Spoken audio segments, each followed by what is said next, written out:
We're going to kick off this evening showing another one of those education documentaries, The Cartel. It is a film about issues that go on in New Jersey, which I think will be a good preview for our Governor Christie's speech this evening. So if you could please pay attention to the documentary, The Cartel.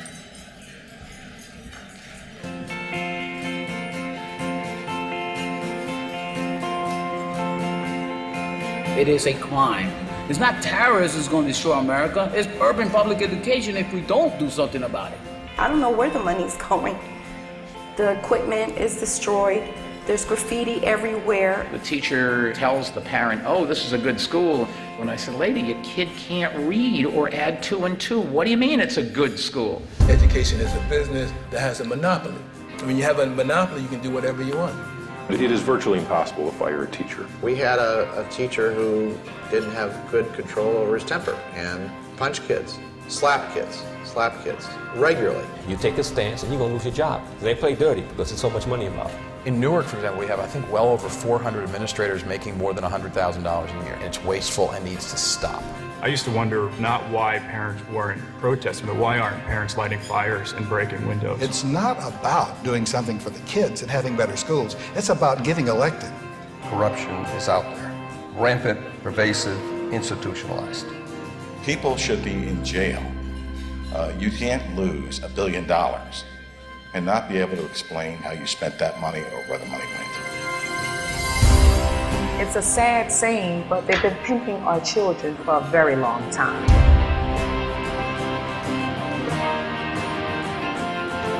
We've got to think of some other solutions. Throwing money at the problem isn't working. That as an option is coming to an end.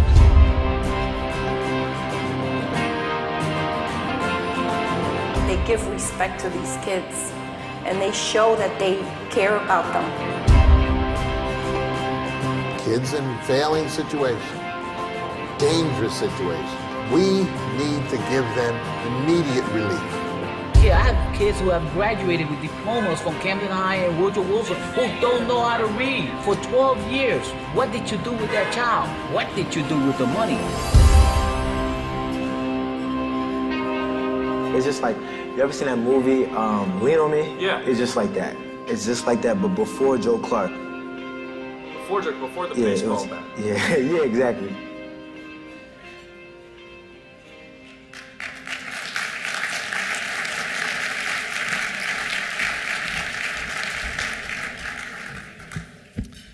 Well, welcome. I think before we start, I believe Bob Bowden is here in the audience, the director, producer, The Cartel.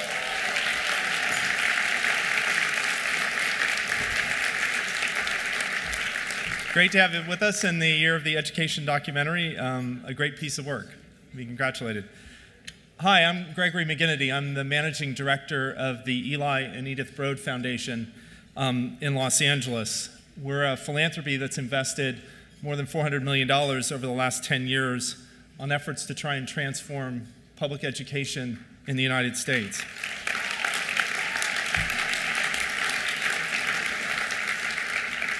I know that's more for Eli than for myself, so. But I'm privileged tonight to be here to introduce a governor who has not hesitated to take on the big issues in education and challenges in his state boldly and courageously. During a year when documentary films such as Waiting for Superman and The Lottery and The Cartel have helped place education issues squarely on the national stage and the national agenda, our speaker is not only on that stage, he's front and center. He is not one to beat around the bush or get sidelined by partisan debates. He is one to approach public service with principle, passion, and zeal. As U.S. Attorney for the District of New Jersey, he steadfastly fought political corruption and even helped thwart a terrorist attack on Fort Dix. As Governor of New Jersey, he continues to work steadfastly to remove barriers to progress, get things done, and provide his citizens with the tools they need to succeed. He is a no-nonsense leader who has been unapologetic in his commitment to reforming New Jersey's education system. And as I introduce the governor, I want to add our voice and the assistance of our foundation to many others who are going to be working in Newark to help transform and improve the schools there. So please join me in giving a very warm welcome to New Jersey Governor Chris Christie.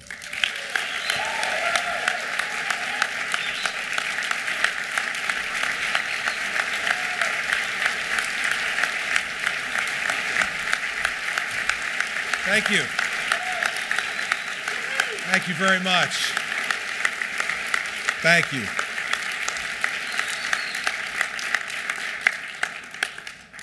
Well, thank you all very much. Thank you for inviting me tonight. And first and foremost, thank you to Governor Bush. He has provided an extraordinary example, not just for me, but for governors all across the country, current governors, and most importantly, I think, governors-to-be, who will be taking office in January, and understanding, because of his example, not only what is possible, but what's still to be done.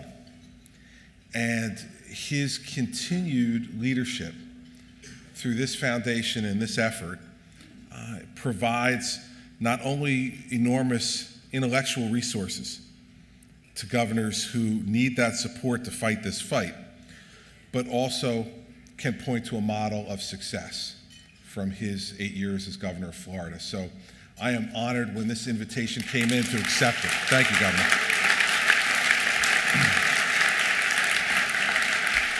All of you in this room know that you're the ones who are helping us chart a course for real reform, state by state, across the entire country. And we know that this issue is far from easy. It's not easy at all. But I really believe that if there's ever a time where we can transform the system of public education in this country, that the time is right now. And we cannot wait. We can't afford to wait. I am often called impatient by folks in my state, and I plead guilty. I plead guilty to impatience, and I'll explain a little more about that in a moment. But the attention and focus that's developed, that was alluded to in the introduction, has really created a perfect storm. Whether you're talking about the things that President Obama has tried to do and articulate regarding education reform, the things that Michelle Rhee was able to accomplish in this city during her tenure, and the idea that conservative Republicans, like myself, like Governor Bush, like my Senate Republican leader who's here tonight and is the sponsor of the Opportunity Scholarship Act in New Jersey, which we are going to pass before the end of this term, Senator Tom Kane.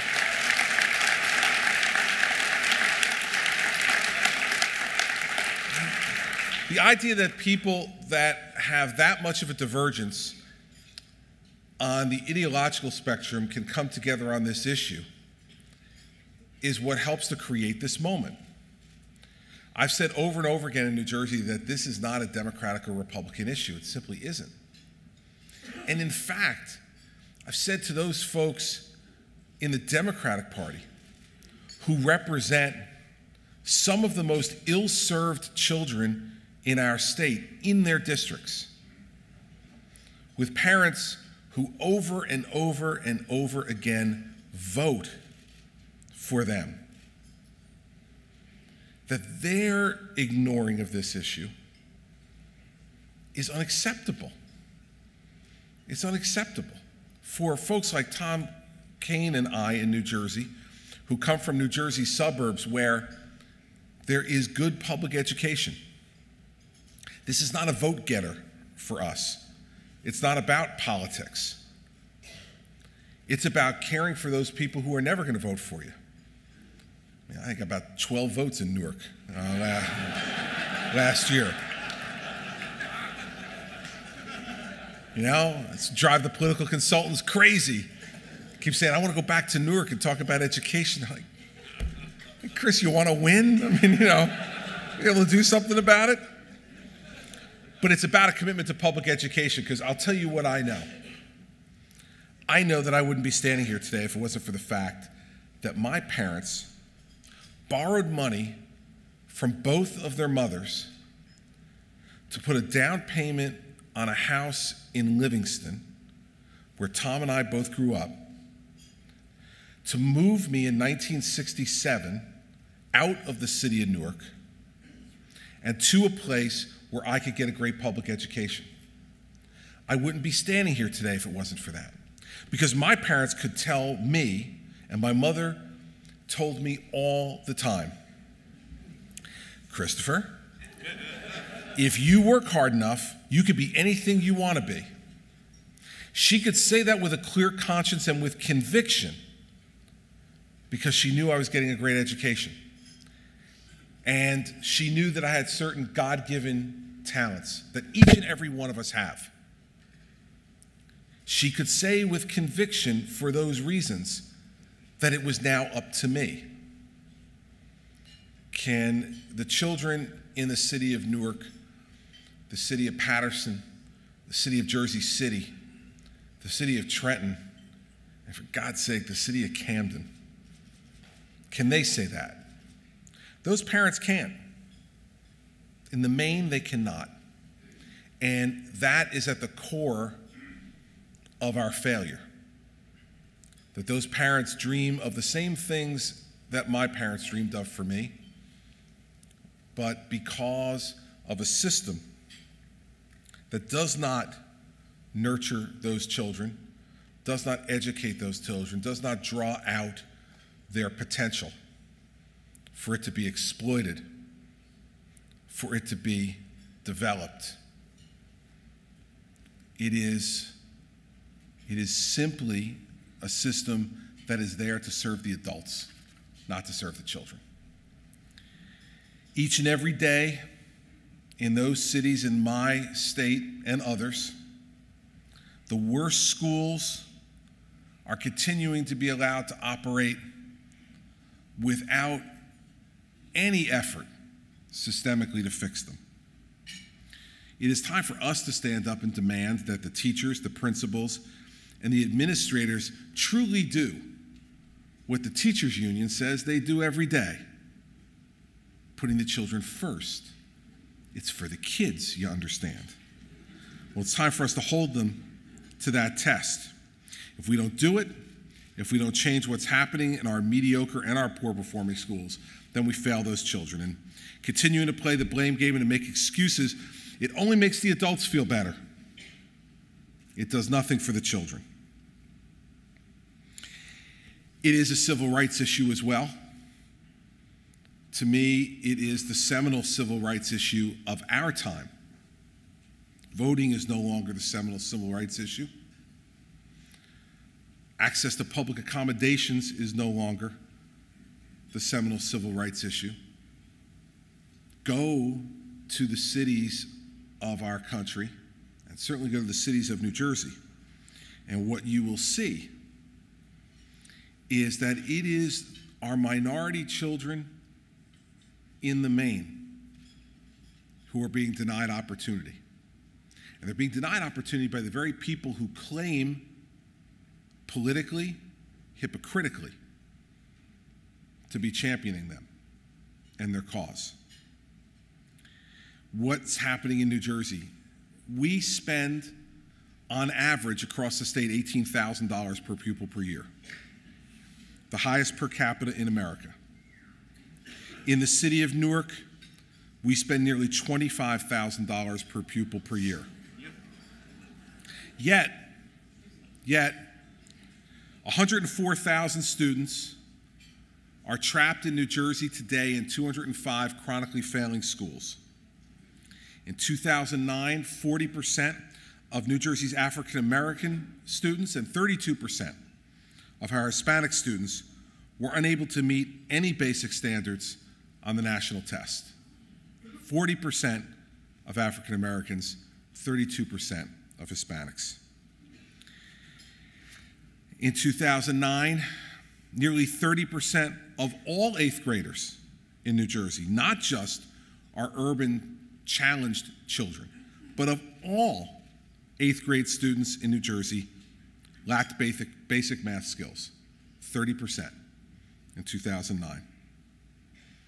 The achievement gap between wealthy and low-income 8th graders in math is nearly the same today as it was 19 years ago. The gap between at-risk fourth graders and those not at risk has remained unchanged for 13 years. This despite a Supreme Court-ordered spending spree in New Jersey that has focused nearly 2/3 of all of our state resources on 30 at-risk districts. The fallacy of money equals quality education, if you need to refer anybody to the example of the fallacy of that notion, come to New Jersey. No one spends more, and no one's getting less. We have to be honest about these shortcomings and our own failures, both parties, over the course of the last 30 years. And we have to work together to fix it. Now, what are the impediments to getting this done? Let me tell you a story about when I was the United States Attorney. And I went to visit the highest achieving public elementary school in New Jersey. It is a charter school, the Robert Treat Academy in Newark, New Jersey. And the founder, Steve Adubato Sr., was proudly showing me around his school. For any of you who have visited, it is a once-in-a-lifetime experience. He's extraordinarily proud, and he should be. But I met a mother there of a third-grade boy, and she told me that her son had gotten in via the lottery in kindergarten. There are 4,000 children today on the waiting list at Robert Treat Academy. 4,000 children on the waiting list for this elementary school. And I asked her what it felt like the night she was sitting in that gymnasium waiting for the decision on whether her son would get in or not. And she said to me, Chris, I knew that whether his number was going to be picked or not was the difference between my son going to college or going to jail. In kindergarten, at 5 years old, a mother sitting there knowing in her heart and in her head that that decision was the difference between her son having a chance to achieve every one of his dreams and the dreams she had for him, and going to jail in a school district that had $980 million in state aid last year for 40,000 students. It's not acceptable any longer, and we need to say these things out loud. It is not acceptable any longer to let a teacher who can't teach stay in the classroom.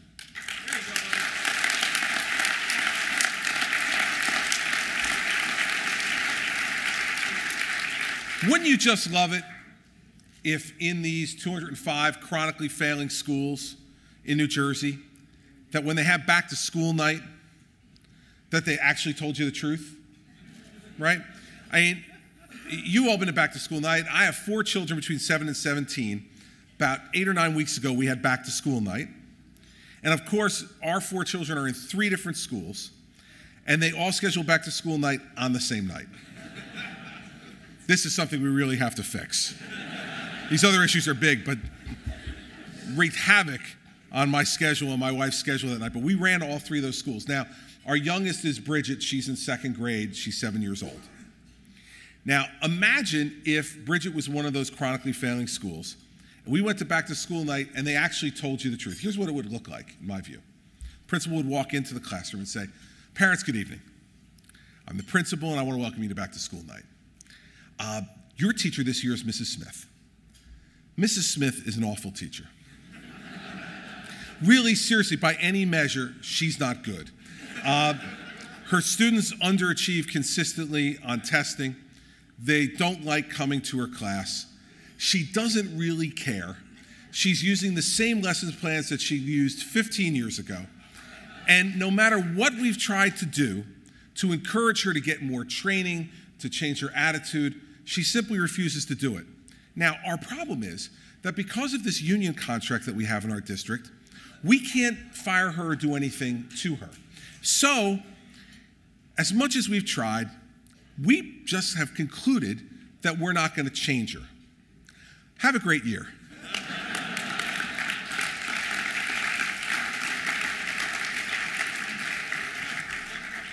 Now, of course, they never say that. They never say that. But it doesn't mean it's not happening. It's happening in classrooms all across New Jersey and all across America. And they call me impatient. But here's why I'm impatient. My daughter's got 1 year in the second grade. 1. And if she doesn't learn what she needs to learn in the second grade, she's behind in the third grade, and the fourth grade, and the fifth grade, unless I send her for private tutoring or get lucky and get an extraordinary teacher in one of those other years who's willing to spend the time that's necessary to bring her back up to speed. And this not only damages her chances to achieve what she wants to achieve in her life, but it kills her self-esteem today. Because every child who's in a classroom who's behind knows it. They're smart. The teacher asks the questions, they can't raise their hand. They're petrified. They feel stupid. Other kids mock them. This is what happens. It not only kills educational opportunity, it kills self-esteem. And when we kill self-esteem in second grade little girls, it's no laughing matter. Because that leads to a myriad of other social problems that we are living with in this country. Because when that little girl looks in the mirror and she doesn't see a smart little girl, when she doesn't see a little girl who can achieve her values, who can achieve her aspirations, who can be proud to bring that great report card home to her mother or father, that's the little girl who's more apt to turn to drugs. That's the little girl who's more apt to turn to wanton premarital sex. That's the little girl who's more tending to be a mother while she's still a child. That's the little girl who's more prone to be involved in violence because she doesn't respect herself. I'm impatient because I don't want any more of those little girls or boys in America. And every time you see a teachers' union representative say, we're doing the best we can, or we can't possibly evaluate teachers in that way, or we can't possibly change or eliminate tenure, we can't possibly have merit pay, we can't possibly have school choice, I'll tell you who I think about. Those little girls. That's who I think about. The ones who are being cheated, not only of the opportunity for a great career, but of the right to have self-esteem. I am impatient. I am impatient. And it is an obscenity that those who claim to be involved in public education for the kids aren't just as offended and just as impatient as I am.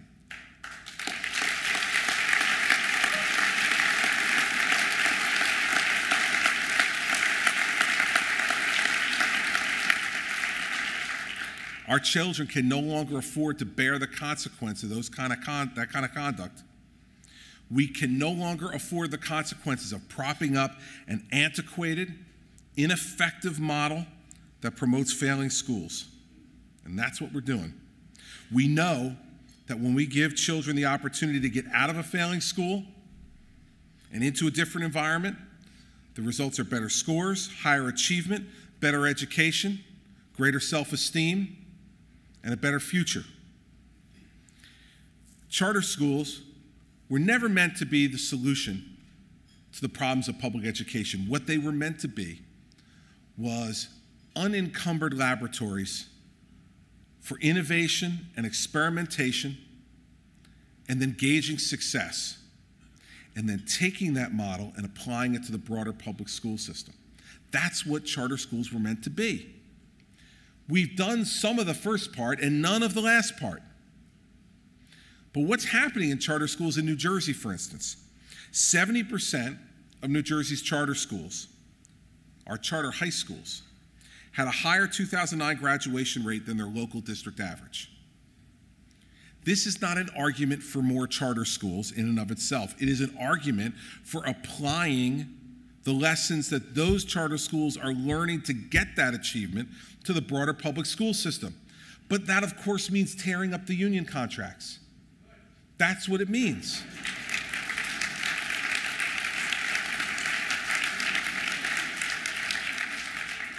$11,000 students on the waiting list for charter high schools in New Jersey. 11,000. Now, you know all the issues, and I'm not going to bore you with going through a litany of them. Merit, tenure, reform and elimination, real accountability in the classroom, shared sacrifice by everybody to try to remake this system. We're doing these things in New Jersey. We're fighting to do them in New Jersey.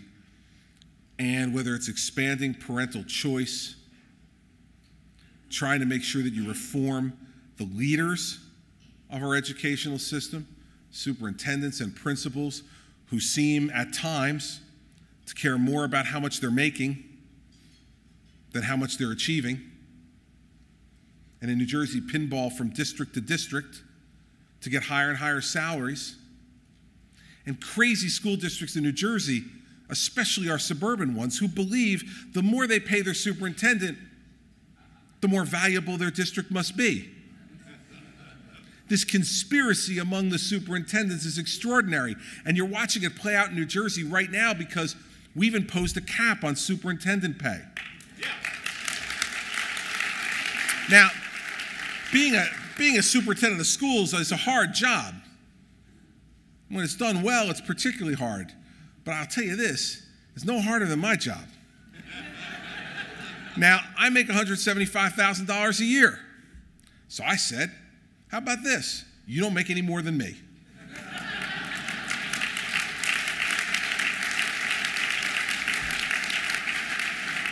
And if you want to make more than me, here's how you do it.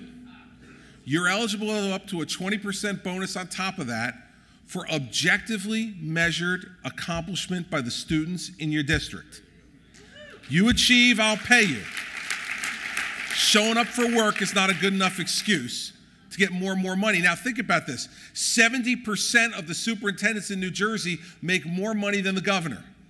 70%. Now imagine this in the conspiracy of superintendents and elected school boards. The cap goes into effect on February 7th. Any contract which expires after February 7th, the new contract must conform with the cap. What's happening across New Jersey right now? Folks who are in the middle of their contract getting 5-year contract extensions at salaries over the cap. Superintendents of schools writing op-ed pieces as if they're disinterested observers. For the first time in their lives, upset about the awful, onerous arm of government coming in to interfere with the free market.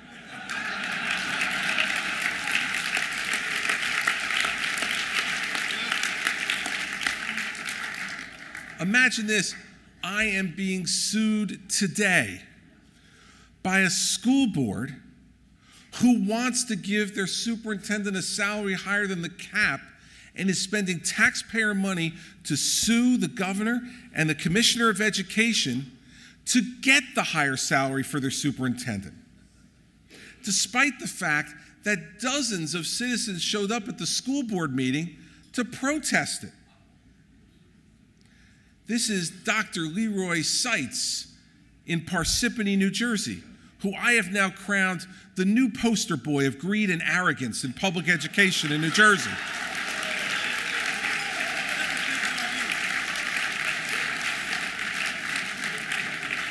But as this fight is going on, let me explain to you that Dr. Seitz is getting company. People are competing in New Jersey for me to give them a new title. Why is this important? Why is this fight important? Because shared sacrifice is going to be required of everybody to fix this system. It's not that we don't have enough money. We have more than enough money in New Jersey in this system. It's that this money is being spent so ineffectively, so inefficiently. And again, with the focus on the adults and not the children, that we have to fight it at every level.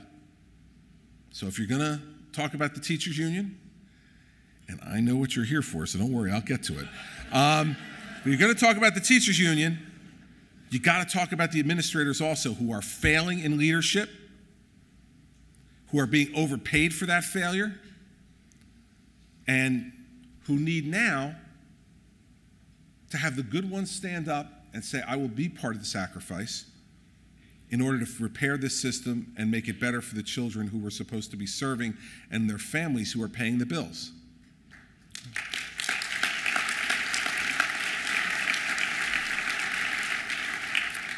Now, of all the different things that have gone on in my first 10 months as governor, you know, I was walking out of the State House on Wednesday, the day before Thanksgiving, with my wife. We had just gone to a soup kitchen in Trenton together with 3 of our children to serve some pre-Thanksgiving meals to some of the least fortunate in the capital city.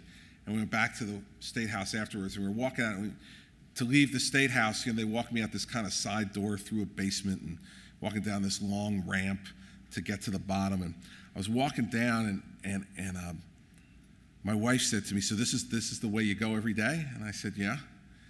And she said, this is the ramp you told me that, like, some mornings you feel like you can't get up the ramp? I'm like, yeah, this is the ramp. And I looked at her and I said, yeah, it's been 10 months. It feels like 3 years, you know?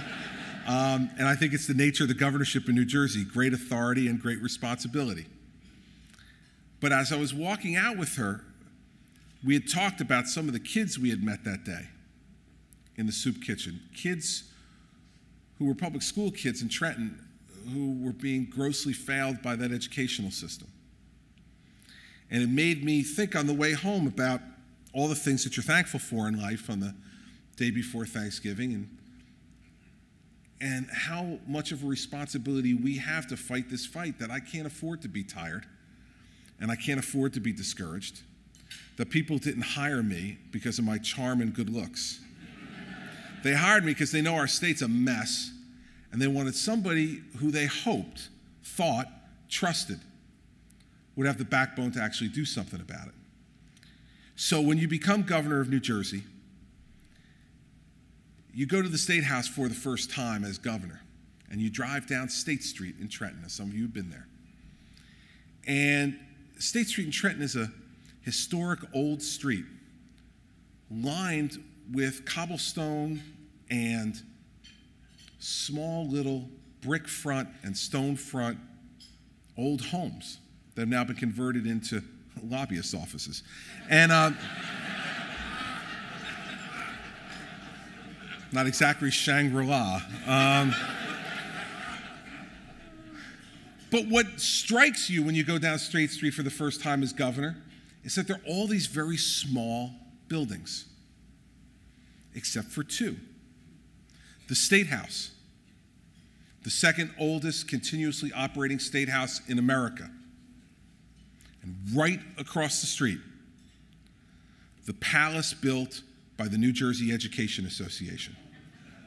And I mean a palace, a 5-story brick and glass palace, built with $130 million in dues that they collect a year. $130 million in dues a year. And you say to yourself, well, if they're collecting $130 million in dues a year, they must contribute to their members' salaries. No. No, they're collecting $130 million a year. They must be contributing to their members' pensions. No. $130 million a year, all right, they're kicking in for their members' health benefits. No. Well, what do they do with $130 million a year? How do you get to that number, first of all? $731 in mandatory dues per member per year, deducted conveniently from their paychecks by the state of New Jersey by statute, free of charge, and wire transferred directly to them, because we want to make this as convenient as possible in New Jersey. 200,000 members, so you all can do the math.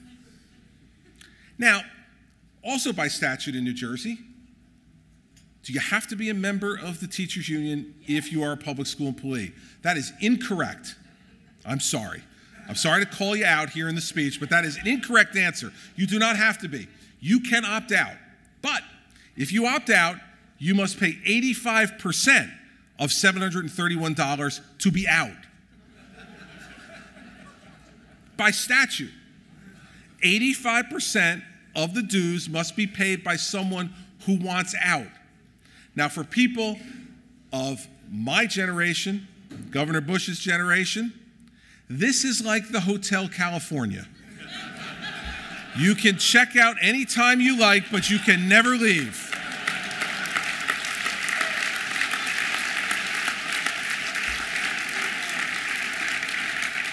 So what do they do with this money, beside build the palace across the street? What do they do with it? Well, they have an executive director. He makes $550,000 a year. They have an army of in-house lobbyists who Senator Kaine will tell you every time the word education is mentioned in a bill or a discussion inside the State House, there are 3 or 4 NJEA lobbyists sitting in the front row staring at every one of those legislators to remind him or her, we're here and we're watching. They make lavish campaign contributions to those members of the legislature who toe the line, and against those legislators who dare to speak out. And since March, they have spent $8 million on attack television and radio ads in New York and Philadelphia against me. Now, some people may say that's a pretty good expenditure of money,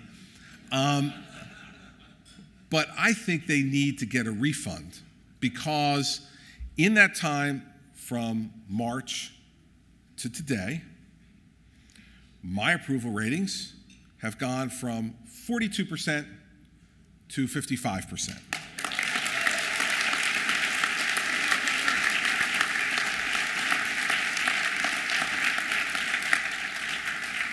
Today, the disapproval rating of the teachers union in New Jersey is 59%. Disapproval. How does this happen? It happens because of what we need to do. It happens because we're shining a bright light on who the union is and what they stand for. This is no longer the time to believe that we can play by some delicate rules. They don't. Now, when I came to Trenton, I was new to the schoolyard. So I walked onto the schoolyard like any new kid to the schoolyard and made my observations. There were a bunch of elected officials, bureaucrats, laying on the ground, bleeding, cowering, crying. There was one person standing up. That's the bully. That's the bully in the schoolyard. And you have a choice as governor of New Jersey. Every governor for the last 30 years has walked onto the same schoolyard. And you got a choice. You go up and you try to sidle up next to the bully. You try to make friends with him. You try to tell them, I disagree with a couple of things, but not that much. You try to get them not to dislike you too much so they don't punch you. That's the path that's been chosen by many of our governors of both parties over that period of time. Or you walk onto the schoolyard and you say, you punch them, I punch you. You come in,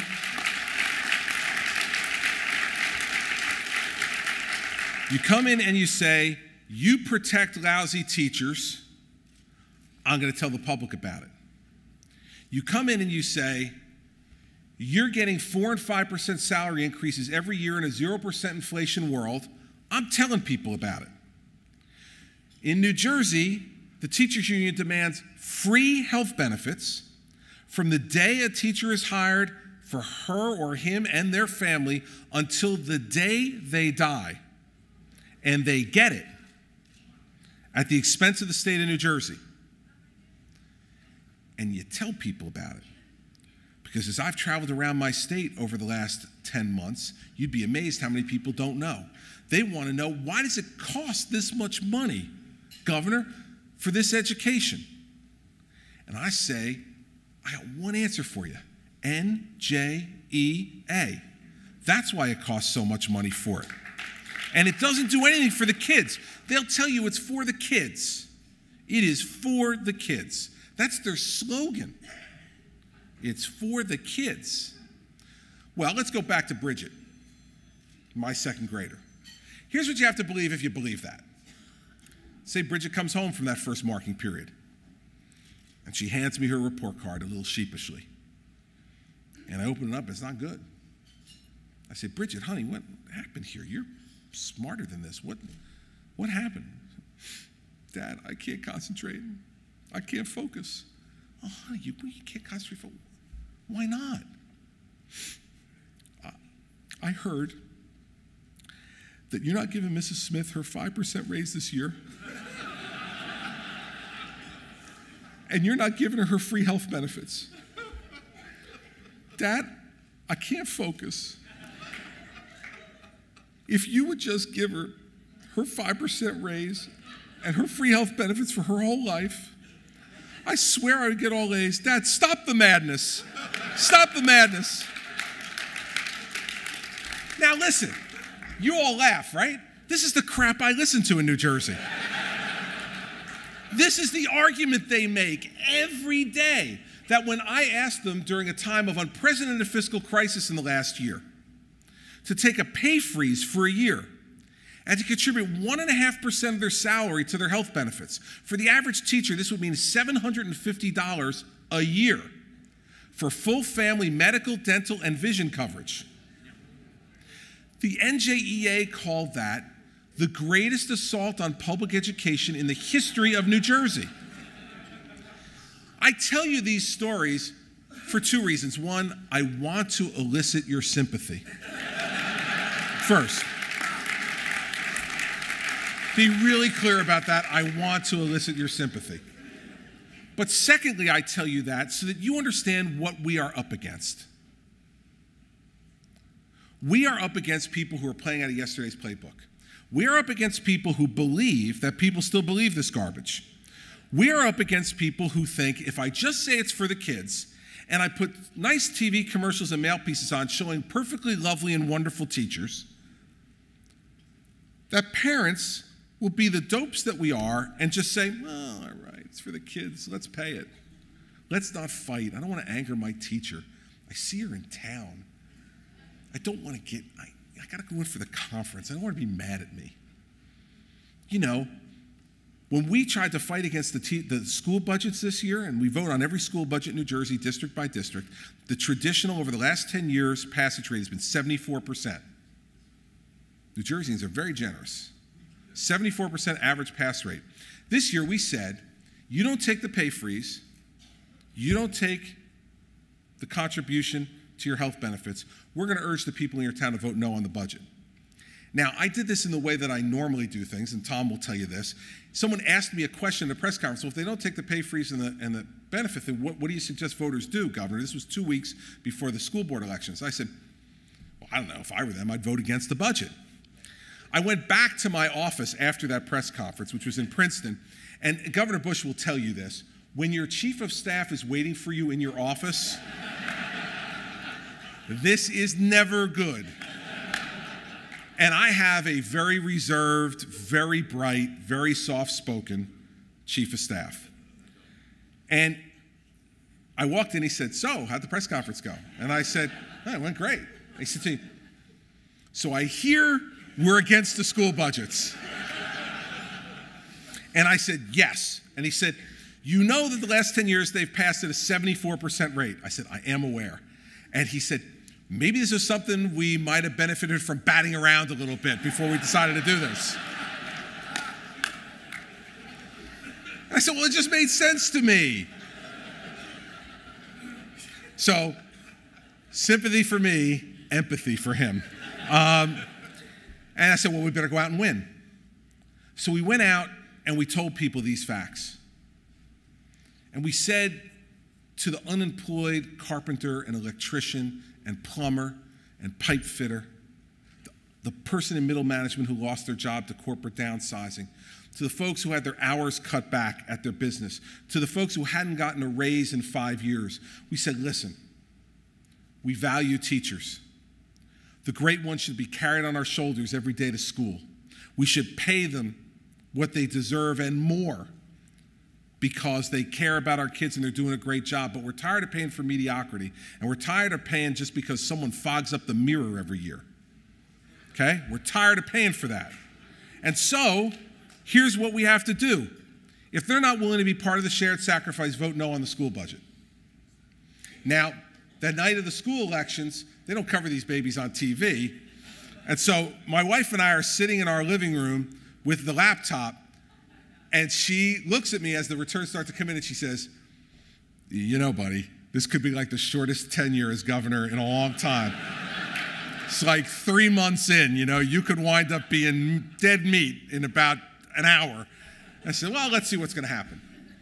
We watched as county by county and district by district the results rolled in. People are getting it. 59% of the school budgets were defeated in New Jersey that night.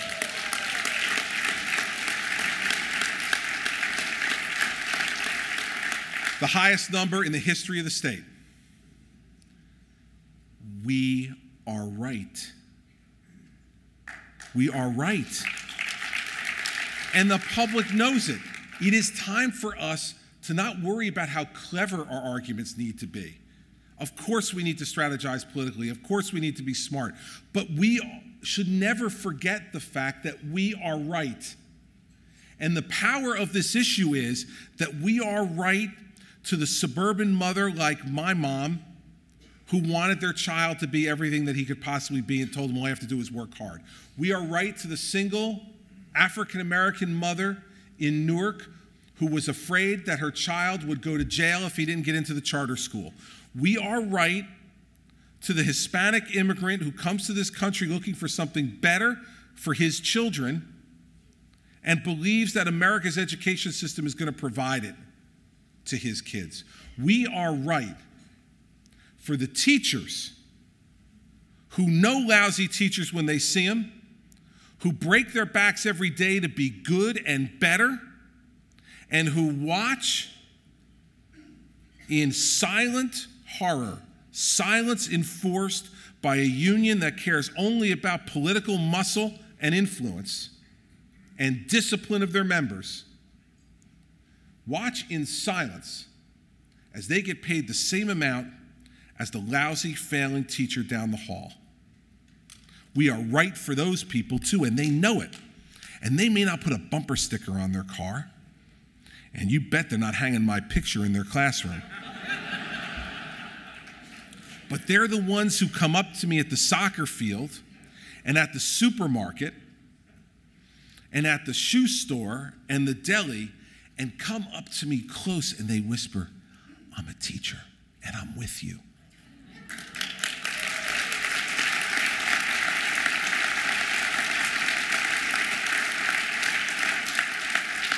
That kind of coalition, ladies and gentlemen, creates a moment. And we can't let that moment pass by. We cannot let the enthusiasm and the intensity with which our leaders have been discussing this issue diminish in any way.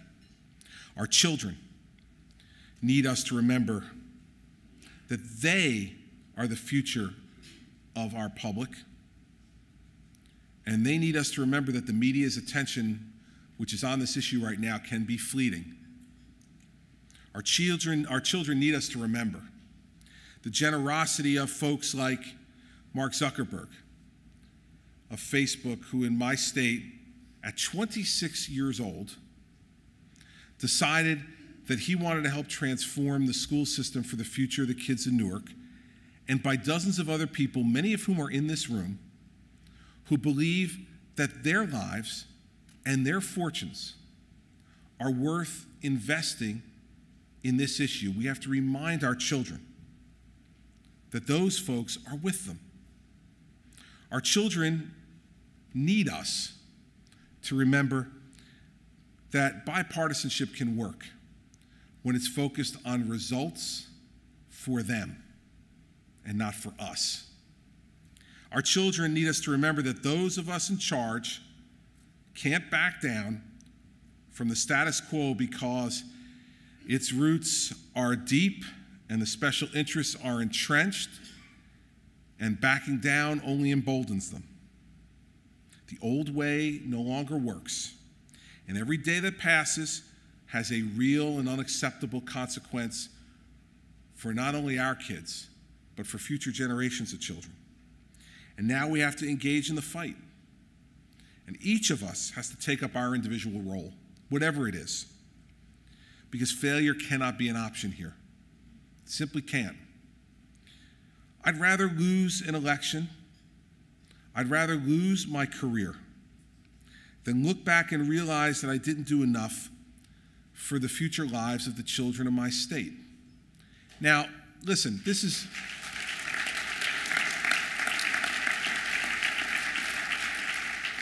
I tell people this all the time.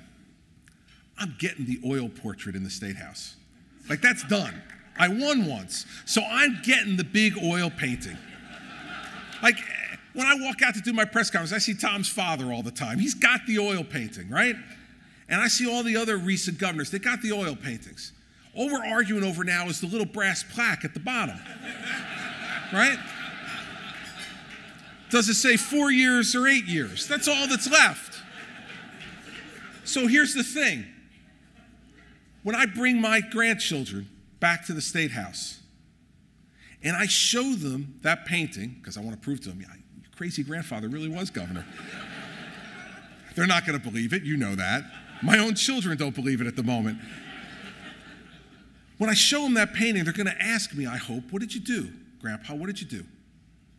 I don't want to say, well, first, let me direct your attention to the little brass plaque at the bottom of that painting. 8 years. Not a minor accomplishment for a Republican in New Jersey. Let's start there. They say, yeah, but what did you do? I said, well, I got the 8 years, and to get the 8 years, I had to compromise my principles. I had to get in bed with some special interests that I didn't really approve of. I had to incrementalize, and I had to suppress my own personality. But 8 years on the plaque, kids. 8 years on the plaque. I don't want to say that. I want to be able to say whatever that plaque says. I want to be able to say to them, every day I was in this job, I was thinking about whether you could live here, whether you'd want to live here, whether the same way that my parents got to get in the car and drive 25 minutes to watch my kids play baseball,